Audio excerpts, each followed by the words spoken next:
Welcome to investment Hindi guys. मेरा नाम है अमरजीत और मैं एक बार फिर से हाजिर हूं with some swing stocks which you can keep on your radar for next couple of week और मंथ्स। तो आप जैसा कि आप सबको पता है कि हम हर वीडियो में एक रॉकेट स्टॉक डिस्कस करते हैं जो किसी पिछली वीडियो में बताया होता है और वो काफी अच्छा परफॉर्म कर रहा होता है। उसके बाद हम जो पिछले वीक के स्टॉक्स होते हैं जो हमने डिस्कस किए थे उनको देखते हैं कि उसमें एंट्री बनी या नहीं बनी, ठीक है, या अब कैसे एंट्री ले सकते हैं, ठीक है। क्योंकि अब जैसे कि आपको पता है कि हम स्विंग स्टॉक्स डिस्कस करते हैं, हमारा जनरली टाइम फ्रेम होता है वीकली और मंथली का, ठीक है, जो हमारा बेस टाइम फ्रेम होता है उसी के बेसिस पे हम अपने ट्रेड लेते हैं।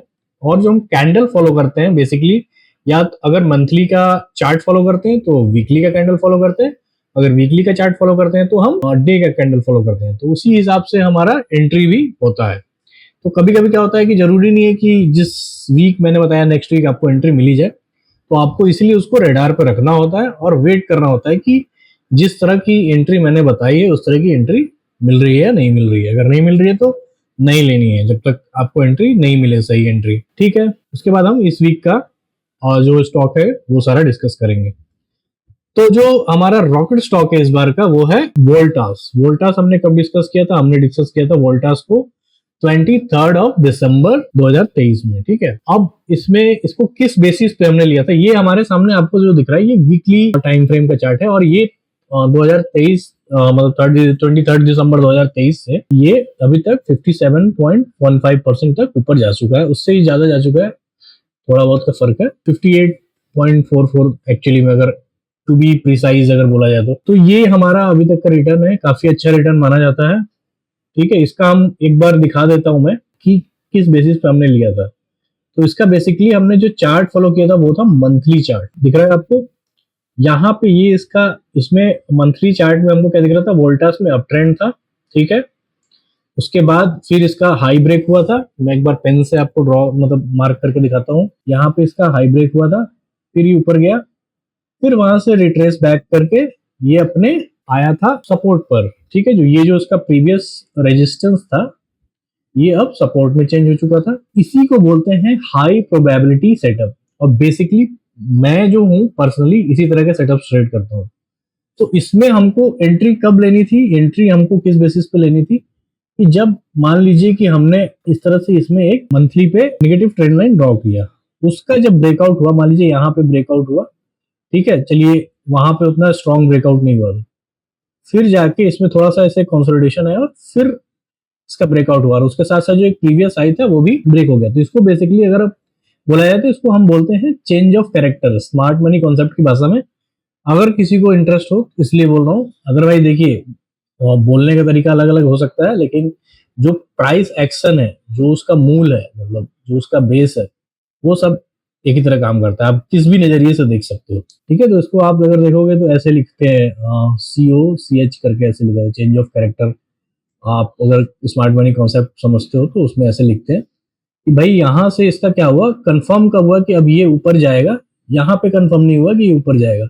जब ये जो इसका जो प्रीवियस हाई बना था वहां इसको ब्रेकआउट कर दिया यहाँ पे, तब ये कंफर्म हो गया कि ये ऊपर जाएगा। ये हम मंथली का चेक रहे हैं, हमको हम कैंडल फॉलो करना था, हमको क्या करना था इसमें ट्रेड लेने के लिए, ऐसे ड्रॉ करके, जैसे भी मतलब यहाँ भी ड्रॉ कर सकते थे, ऐसे ड्रॉ करके हमको वेट करना था वीकली टाइम फ्रेम का। तो मैं दिखाता हूँ वीकली टाइम फ्रेम पे कैसे आया हुआ था। तो वीकली टाइम फ्रेम पे देखिए ऐसे बना हुआ था, मान लीजिए ऐसे ऐसे बना हुआ था, ऐसे ऐसे करके आया था, तो यहाँ भी कंफर्म नहीं हुआ कि ऊपर जाएगा, ठीक है। उसके बाद जब यहाँ से दोबारा जाके ये जो प्रीवियस जो हाई था इसका, यहाँ पे जो हाई ब्रेक किया, तब हमने इसको सजेस्ट किया था कि ये ऊपर जा सकता है और वहां से देखिए अभी तक 57.15% ऊपर गया है। तो इस तरह से ही ट्रेड किया जाता है, ठीक है। अब तो ये हो गया हमारा वोल्टास। और अब मैं आपको एक और चीज, काफी इंटरेस्टिंग चीज बताना चाहता हूँ कि पिछले एक दो मंथ में जो भी मतलब हमने रॉकेट स्टॉक्स जो भी मेंशन किए हैं अपने वीडियोस में, जनरली उनका जो एक एवरेज अगर मान लो तो मतलब कि 40 से 50% के ऊपर होता है, कोई कोई 77% ऐसे, मतलब मुझे जो याद आ रहा है अभी तक मैं मेंशन कर रहा हूँ। तो इस तरह से हम मेंशन कर देते हैं उनको, इतना मतलब 50-40 से ऊपर ज्यादातर रहते हैं तो मेंशन कर देते हैं, कभी कभी 38-39 वाला भी करा होता है। अभी हमने इसके लिए क्या कर रखा है, हम कैसे लेके आते हैं, हमने एक ट्रैकर बना रखा है कि जो ट्रैक करता रहता है कि ये जब से हमने बताया वो कितना ऊपर जा चुका है, ठीक है। उस ट्रैकर में आज मैं देख रहा था कि जो रॉकेट स्टॉक हमने 30% 40% पहले मेंशन कर दिए हैं, वो अब 100% पार कर चुके हैं। और एक दो नहीं, कम से कम 6-7 स्टॉक जो हैं जो कि 100% पार कर चुके हैं with in a span of 4 to 5 months। तो ये मतलब आपके मोटिवेशन के लिए कि अगर आप अच्छे से करते हो ट्रेडिंग तो आपको ये सब भी अचीव हो सकता है।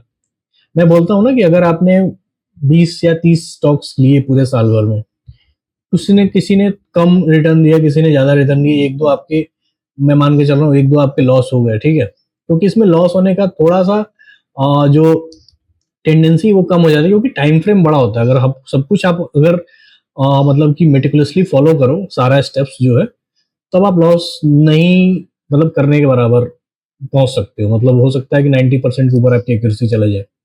I am not bragging here because ये प्रैक्टिकली पॉसिबल हो रखा है, ठीक है।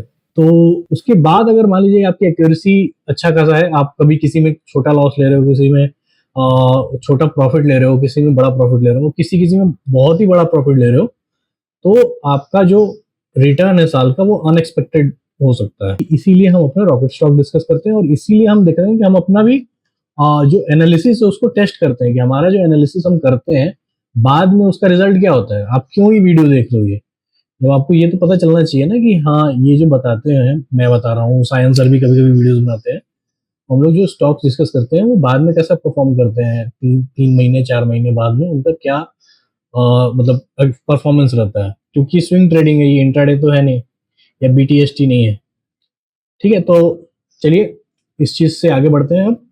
अब देखते हैं कि जो नेक्स्ट वीक के स्टॉक्स थे उनमें कोई एंट्री बनी या नहीं बनी। तो लास्ट वीक जो हमने डिस्कस किया था, सबसे पहला स्टॉक था इंजीनियर्स इंडिया का।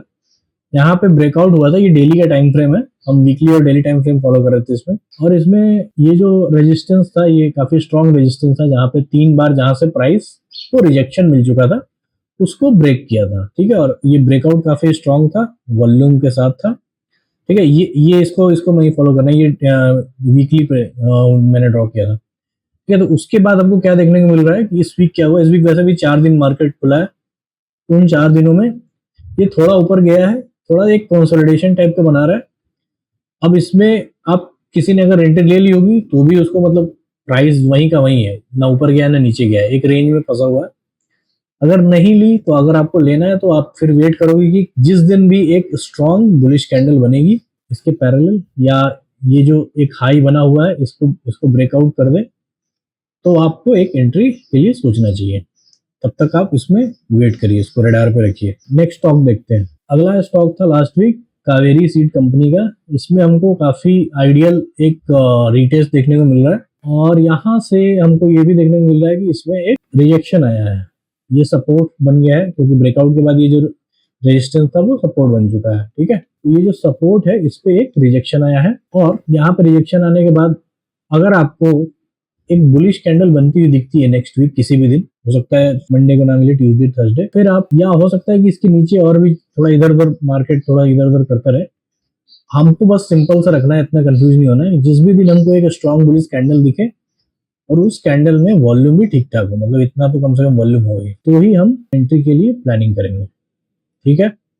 चलिए नेक्स्ट देखते हैं। अगला स्टॉक था हमारा आइनॉक्स विंड। आइनॉक्स विंड में अच्छा ब्रेकआउट आया था एक अच्छे वॉल्यूम के साथ, और इसका ये दिखा रहा है कि अर्निंग दिखा रहा है, इसका हो सकता है कि रिजल्ट आउट होने वाला हो, तो अभी नेक्स्ट वीक इसका रिजल्ट भी आने वाला है। और ये जो हमको दिख रहा है इसमें जो रिट्रेसमेंट आया है, वॉल्यूम काफी कम है, ये एक आइडियल रिट्रेसमेंट की पहचान होती है। इसमें भी हमको सेम कॉन्सेप्ट फॉलो करना है, एक हमको बुलिश कैंडल दिखे आसपास कहीं भी next time, bullish strong bullish candle दिखे और जिसका वॉल्यूम भी उसको सपोर्ट कर रहा हो, जैसे कैंडल जितना बड़ा साइज है उसी के इक्विवेलेंट वॉल्यूम भी होना चाहिए, उससे ऊंचा नीचे चलेगा तो आप उसमें एंट्री बना सकते हो। अगर हम देख पा रहे हैं तो सब में लगभग सारे ही स्टॉक्स में एक कंसोलिडेशन पैटर्न दिख रहा है, मतलब कि या तो उसमें रीटेस्ट हो रहा है या तो एक ही जगह प्राइस अटका हुआ है रेंज में, तो दोनों तरह से कंसोलिडेट कर रहा है। तो ये अभी किसी भी अभी तक के स्टॉक ने और बड़ा मूव नहीं दिया है एक वीक में, और जो कि मतलब कि काफी कॉमन है, ये होता रहता है। इसके बाद हमको हो सकता है इस वीक के बाद मिल जाए, जब भी मिले। तो यहाँ भी वही सीन है, हमको अगर कोई बड़ा कैंडल बनता हुआ दिखता है, अगर हो सकता है कि ये अभी अपने सपोर्ट को टच करे, ये इसका सपोर्ट है, यहाँ पे अगर आपको एक बुलिश कैंडल देखने को मिलता है तो और बेटर रहेगा, ठीक है। और तब आप अपना एंट्री बना सकते हैं। सेम इसमें भी बायोकॉन में हमको एक मतलब 4 दिन में एक रेंज बनता हुआ दिख रहा है। ये बड़ा कैंडल बना भी था इवन, ठीक है, इसका वॉल्यूम भी ठीक ठाक था, तो उसका फल भी आपको देखने को मिल रहा है। तो जो प्राइस है इसके इसके लो पे नीचे नहीं गया है, तो हो सकता है अगर इसके बाद नेक्स्ट टाइम भी अगर कोई आपको फिर से दोबारा से एक ग्रीन कैंडल देखने को मिलती है डिसेंट साइज की, तो इसमें एंट्री बनाई जा सकती है। तो ये सभी हमारे पिछले वीक के बताए हुए स्टॉक्स थे। अब बारी है इस वीक के स्टॉक्स की। तो देखते हैं इस वीक हमारे पास कौन कौन से स्टॉक्स हैं। तो इस वीक हमारे पास सबसे पहला जो स्टॉक है वो है आरईसी का। आरईसी एक पावर कंपनी है जो कि इलेक्ट्रिफिकेशन वाला जो काम होता है सरकार का, वो कंपनी के थ्रू होता है, ठीक है। इसमें अगर हम चार्ट पैटर्न की बात करें तो हम वीकली चार्ट पैटर्न फॉलो कर रहे हैं, और इसमें हमको दिख रहा है कि ऑलरेडी अप ट्रेंड में था, एक नया हाई बनाया था, हायर हाई बनाया था, फिर एक हायर लो बनाया, और यहाँ पे मतलब एक तरह से एक पुलबैक बना के ये इसको ब्रेक करके एक ही वीक में इतना ज्यादा इसमें पोजीशन बना है। देखिए अगर इसका वॉल्यूम आप देखते हो, बहुत ही ज्यादा वॉल्यूम है, कि हमको क्या देखने को मिल रहा है कि इसका जो प्रीवियस हाई था वो भी ब्रेक हो गया, एक ही वीक में ये जाके दोबारा से अपना हाई भी ब्रेक कर दिया है। एक वीक तक तो ये ऐसे आया, मतलब अभी तक ये बहुत धीरे धीरे नीचे गिरा, और एक ही वीक में जाके ऊपर इसने अपना हाई ब्रेक कर दिया। तो काफी स्ट्रॉन्ग बुलिश मोमेंटम है इस स्टॉक में, ठीक है।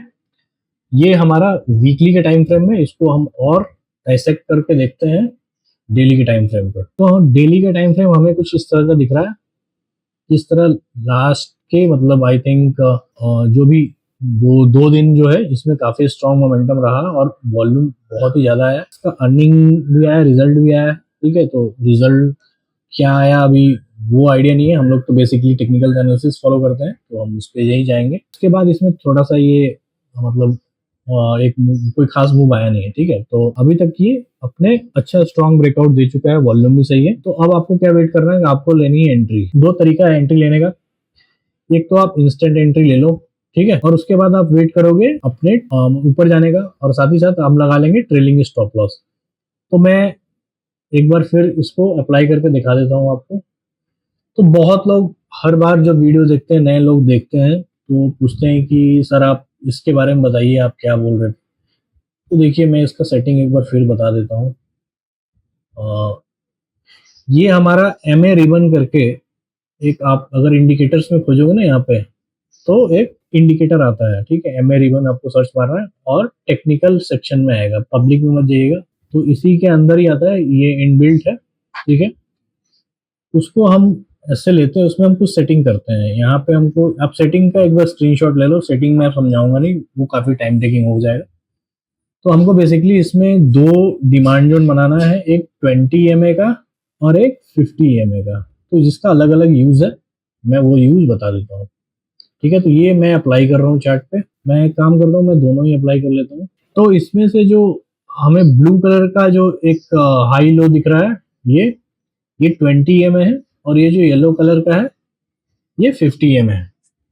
तो यहां तक अभी जब प्राइस रेंज में था, तो ये दोनों एक दूसरे से इंटरट्वाइंड था, मतलब एक दूसरे से उलझा हुआ था। अभी क्या है कि इसमें हमको एक शार्प मतलब कि ये दिखने को मिला है 20 MA, क्योंकि वो ज्यादा तेज चलेगा 50 MA से। तो हम क्या करते हैं, ये जो 20 MA है और 50 MA, इन दोनों को as a trailing stop loss use करते हैं। अब डिपेंड करता है आपको, मैं दोनों का ऐसे मैंने पाथ बना दिया है कि एक पॉसिबल पाथ बना दिया, इस तरह से जाएगा। तो आपको करना क्या है, अगर मान लीजिए आप इंस्टेंट एंट्री ले रहे हो, ठीक है, तो आप ले लिए, उसके बाद थोड़ा सा मान लीजिए तुरंत प्राइस ऊपर चला गया, तो बहुत अच्छा है, आपको एक कॉन्फिडेंस आएगा कि चलो मैंने एंट्री ली। उसके बाद अगर प्राइस नीचे थोड़ा थोड़ा करके फॉलो हो रहा है, थोड़ा थोड़ा करके फॉलो हो रहा है, तो जनरल टेंडेंसी यही रहती है कि अगर स्ट्रॉन्ग अप ट्रेंड है तो इसके लो को क्लोज नहीं करेगा। तो हो सकता है कि आए नीचे, लेकिन वो नीचे से फिर ऊपर उसको पुश मिले और यहाँ पे जाके क्लोज करेगा, उसके बाद से फिर से दोबारा उठना शुरू हो जाता है। मतलब ये जो उसका पुल बैक स्ट्रक्चर बनता है, ऐसे प्राइस आएगा, ऐसे आएगा। मैं एक बार क्लीन करके फिर से बता रहा हूँ, प्राइस ऐसे गया, ऐसे आया, फिर ऊपर जाता है। तो जब तक इसके नीचे क्लोजिंग ना दे दे, क्लोजिंग ध्यान समझिएगा, केवल नीचे ब्रेक करना और फिर उसके बाद फिर वापस जाके ऊपर बंद हो जाना इज नॉट एनफ। आपको नीचे क्लोज करना चाहिए उस दिन, तब तक आप इसमें बने रहेंगे, ठीक है। क्योंकि ये प्रोबेबिलिटी ज्यादा है कि यहाँ से फिर ये रिवर्स होके बाउंस करके ऊपर चला जाए। और अगर ऐसा ना हुआ, मान लीजिए कि आप 20 MA यूज कर रहे हो ये बहुत ही ज्यादा एग्रेसिव हो गया आपका। आपको अगर थोड़ा मॉडरेट स्टॉप लॉस लगा के चलना है तो आप 50 EMA को करो, ठीक है। ये 50 EMA है, तो 50 EMA में क्या करेंगे, सेम चीज करेंगे। अगर हमने 20 EMA लगा के रखा था, अगर उसका लो ब्रेक हो गया है, चलो कोई नहीं, 50 EMA का अगर लो नहीं ब्रेक हो रहा है, अगर यहाँ आके हो सकता है प्राइस ऊपर चला जाए, ठीक है। ये बढ़ेगा वैसे, यहाँ नहीं आएगा, बहुत ज्यादा नीचे हो गई है। ये मान लीजिए ऐसे जाएगा, यहाँ आके अगर प्राइस फिर से यहाँ से रिवर्स होने का प्रोबेबिलिटी ज्यादा रहता है प्राइस का।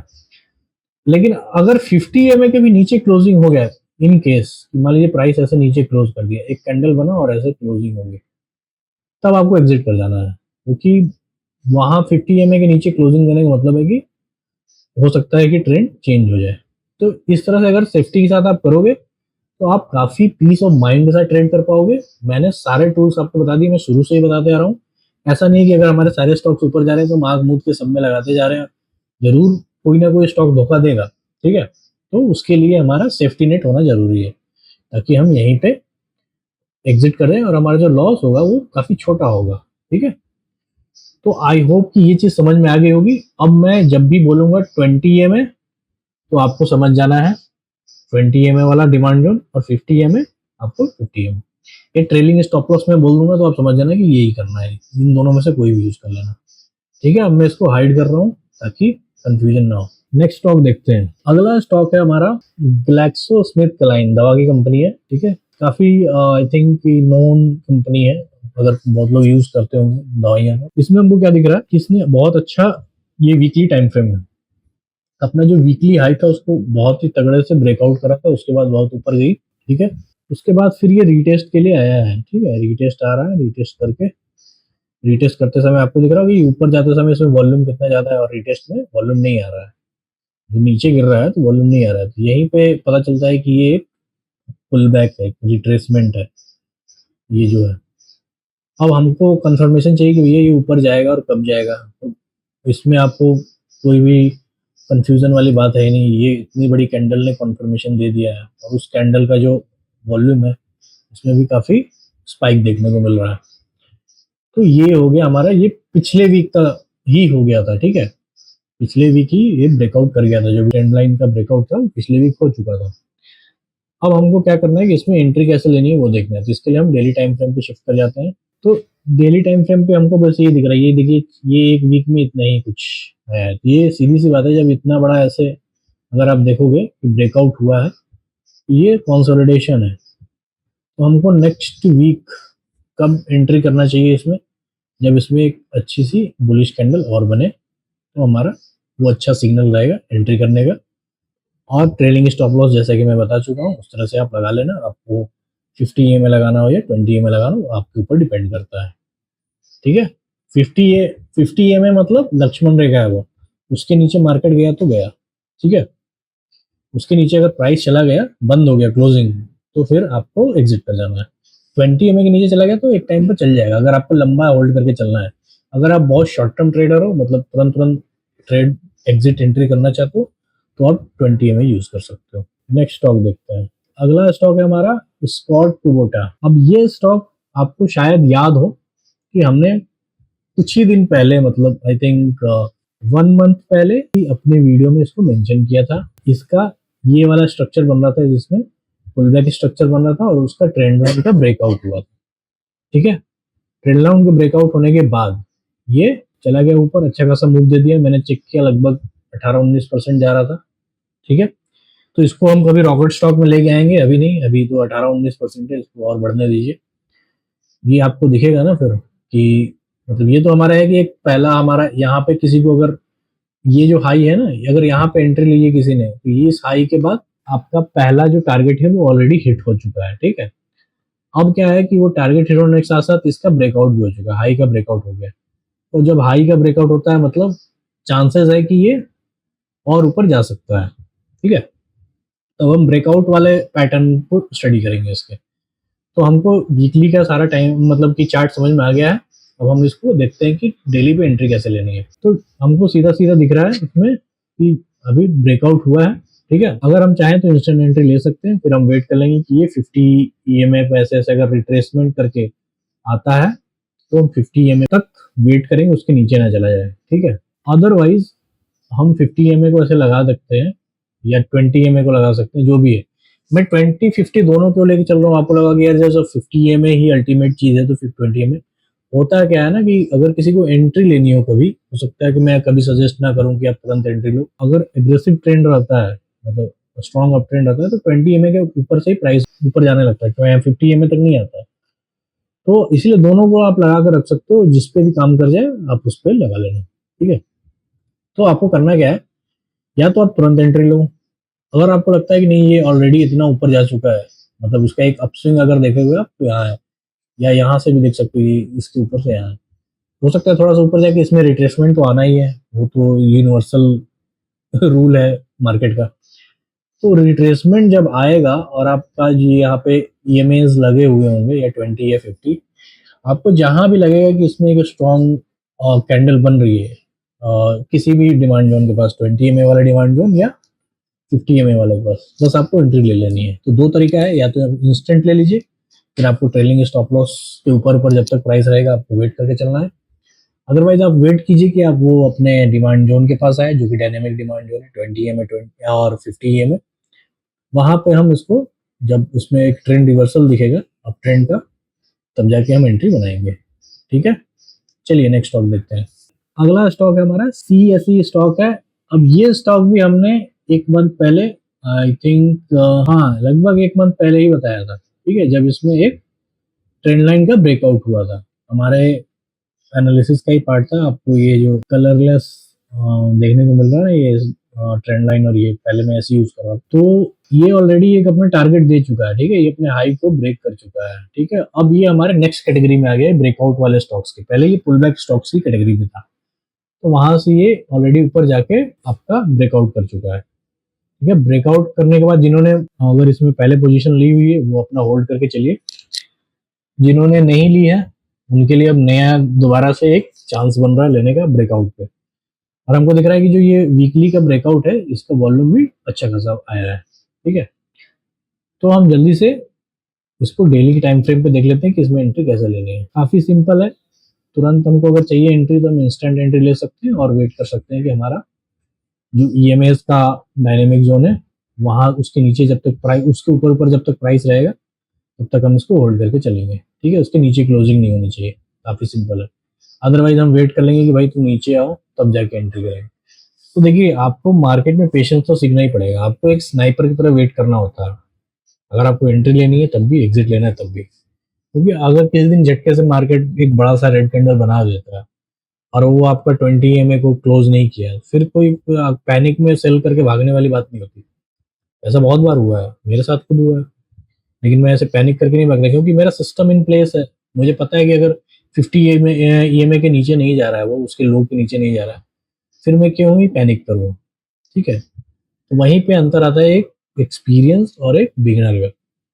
आपके पास सब कुछ है फिर भी आपका जो माइंडसेट है वो आपको अलाउ नहीं करेगा कि अरे आप इसको होल्ड करके चलो, ठीक है। और मैं इसलिए कॉन्फिडेंट रहता हूँ क्योंकि मुझे पता है कि इतने बड़े टाइम फ्रेम को मैं फॉलो कर रहा हूँ, मंथली और वीकली। ये 15 मिनट का टाइम फ्रेम तो है नहीं कि मुझे धोखा देगा। जब उस पर प्राइस का स्ट्रक्चर ये बता रहा है कि ये ऊपर जाएगा, आज जाए कल जाए परसों जाए, तो फिर डरना क्या है, आराम से रहो। बस वो मेरा लक्ष्मण रेखा नहीं पार करना चाहिए। अगर मैंने यहाँ एंट्री ली है तो ये इसका सपोर्ट है, ये लक्ष्मण रेखा हो गया, ठीक है। उसी तरह 50 ईएमए का जो लो है वो भी लक्ष्मण रेखा है। जब तक ये किसी दोनों में ये और ये ब्रेक नहीं होता तब तक चांसेस है कि ये ऊपर जाएगा। और बहुत बार अचानक से कभी कभी मार्केट गिरता है लिक्विडिटी हंटिंग के लिए, वो सब दूर की चीजें, जानना जरूरी भी नहीं है, आपको बस अपना प्रोसेस फॉलो करना है, ठीक है। तो इस तरह से आप एंट्री बना सकते हो। नेक्स्ट स्टॉक देखते हैं। अगला स्टॉक है हमारा ठीक आरएससी की तरह ही पीएफसी। पीएफसी क्या है, ये भी एक पावर कंपनी है।